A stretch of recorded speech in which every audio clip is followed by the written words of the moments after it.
In this tutorial, I'll be showing you how to paint the foliage on a ponderosa pine.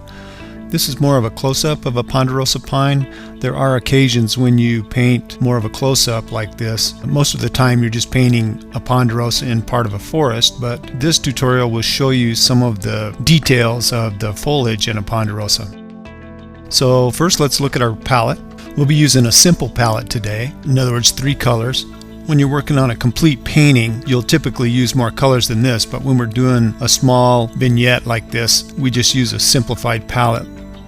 Today we'll be using titanium white, ultramarine blue, this is transparent oxide red, which is similar to burnt sienna, and then this is cad lemon. And then here is my medium. You can learn how to make this medium by looking in our medium video. And the brush I'll be using today is a Langnickel, and this brush is kind of worn out, and that's the way I want it when I'm doing this foliage. It's an older brush, a lot of the hairs have fallen out of it. That ends up being a really good tool for making foliage in any trees, not just ponderosas. So the first color we mix up is this dark color, and you can get a really nice rich dark color by mixing transparent oxide red and ultramarine blue. Then I usually put a little dab of yellow in it just to give a hint of green in my darkest darks, and usually with oil paint you lay in your darks first. I'm going to show this first part in slow motion so you'll see how these strokes work.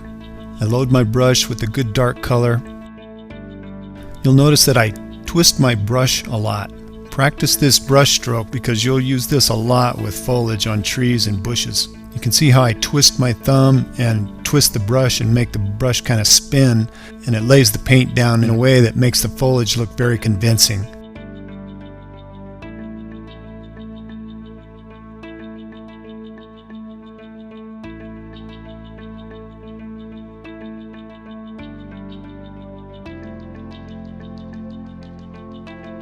Watch my thumb right here.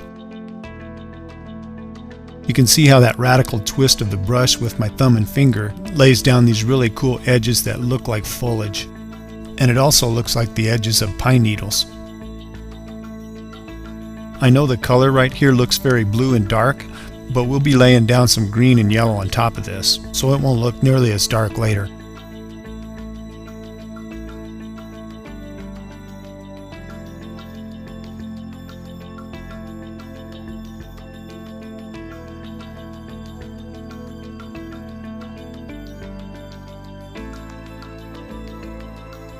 You can see our darkest darks here. We're using a combination of ultramarine blue and transparent oxide red.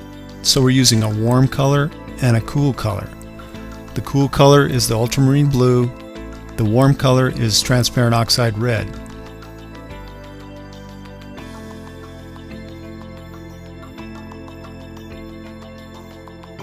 The holes that you see between the foliage are called sky holes.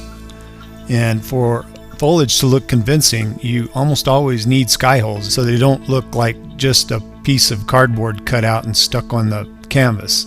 They look more natural when they have sky holes through them because you can almost always see through foliage.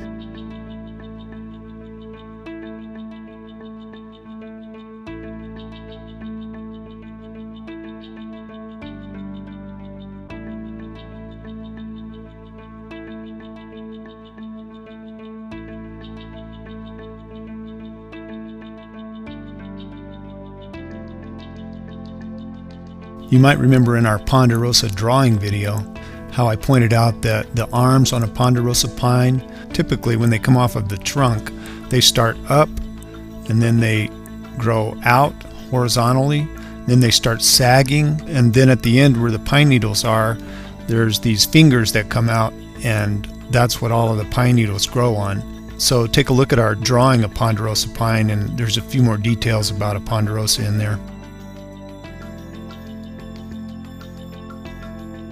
Now, before we put our green and yellow foliage on top of the dark foliage, let's define our trunk with the red-orange color. This is where the sun is hitting the trunk, of course. Now it's time to mix the green that will go on top of our darkest color. So I mix all 3 colors, ultramarine blue, cad lemon yellow, and transparent oxide red. And obviously you want to lean toward the green side. The technique that I use is I lay the brush down on its side and I roll the brush into the dark colors.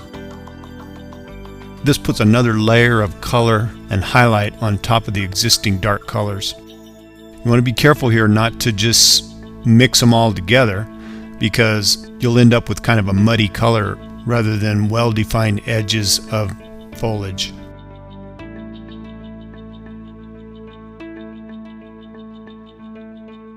I'm not mixing colors in. You can see I'm just laying these highlights right on top of the shadows.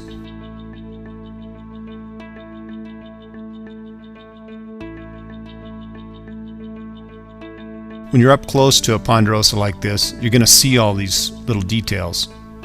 So in order to reproduce them, we find these techniques that work and look like the existing foliage on the tree.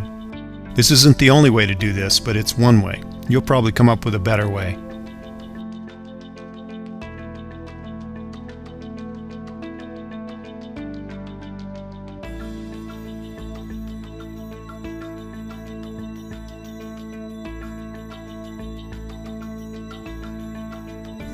You can see by using this technique you're getting all of these little twigs in the background, shadows and highlights.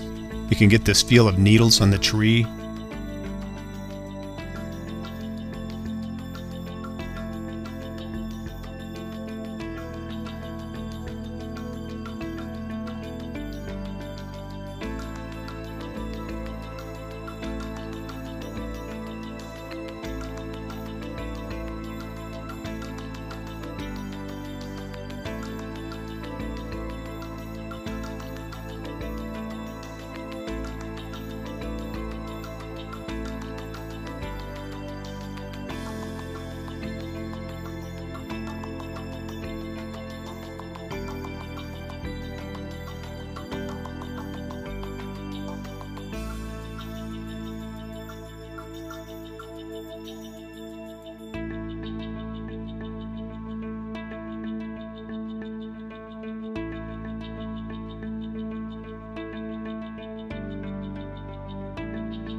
Now when I finish this technique, I'll take a paper towel, scrunch up the paper towel. I just kind of flick color toward the outside of the tree, and that creates this look of pine needles that are sticking out.